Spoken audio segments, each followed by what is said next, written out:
Hello, I'm Dan Rather, here today with another episode of Rather with Dan, a series about people across America who would rather do something with me, Dan Rather, so as to get out of doing something else. In our first segment, I'll be seeing someone who says they would rather, quote, be swallowed by a fish than have to see his ex-wife one more time. Hello? Hey, can I help you? Sir, we're here today because you said you would rather be swallowed by a fish than have to see your ex-wife once more. Yeah, I get all that, but this is where I work. Actually, how'd you get in here? You know what? Never mind.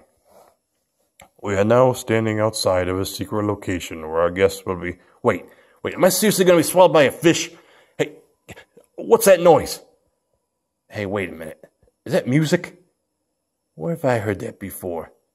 Wait a minute, is this... Happy birthday, Timmy. Timmy? Oh, God, no. Am I at my kid's birthday party? This is my son's birthday party, isn't it? Are you people stupid enough? My ex-wife is going to be here and... Hey, are you Benny the Bass? Yeah, sure, kid. Where's the birthday boy at? He's over there. Hey, you need to shove me. Hey, kids, I need to see Timmy for a minute.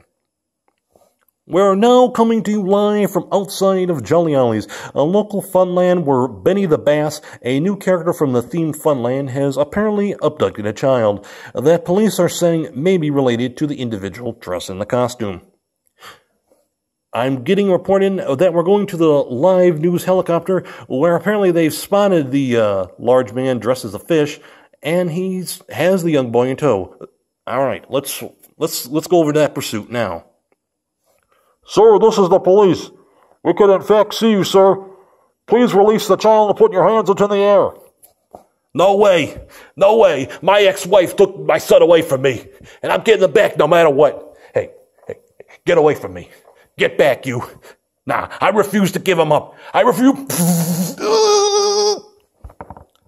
On behalf of everyone watching, we here at Rather with Dan apologize, as we had no clue our guest was in fact going to be sent to the same funland that his son's birthday party was being held, nor did we know he was in fact going through a messy divorce at the time of filming this episode.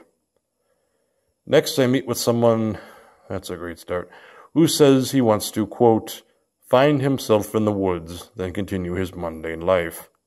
What that means, I don't know, but I guess that's what we're here to find out. So I am standing here with Thomas Redwing, a man who says he's lost touch with his native roots, and wishes to go on a quest with me into the woods. Thomas, let me ask you, what made you decide to write into the show to do this particular activity? I find I have lost connection with my ancestors, and I'm hoping to gain it back by going into the woods. And as I'm told I need to, quote, become more involved with our guests and what it is they choose to do, I'll also be going barefoot into the woods with Mr. Redwing. So for our viewers at home, is what we're doing technically considered a vision quest? If you see something while you are out here, then that is good, but this is not technically a vision quest, but more of just a way to get back to it all, as some people say. Alright, I was just wondering in case I see something I know not to freak out. Look there, Mr. Rather. That appears to be an adult male grizzly bear. This may be a sign, Mr. Rather. Perhaps something higher is speaking to you. Hopefully nothing bad, because that can't just be a coincidence that I said about seeing something, then all of a sudden, he appears to be standing up. We should probably move now. After that, we had to book it pretty quick, because apparently there was a den nearby that we didn't find out until long after shooting this episode. Mr. Rather, I feel that might have been a sign. Perhaps you are running from something?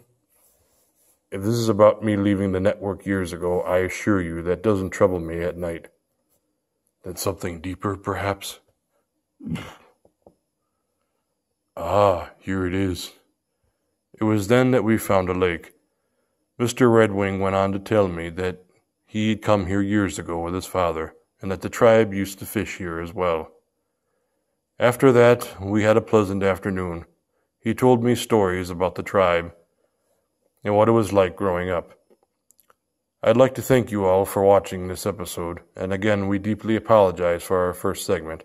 We had no idea that our guest was going through a messy divorce that unfortunately involved his child being put into the middle. Good night, everyone.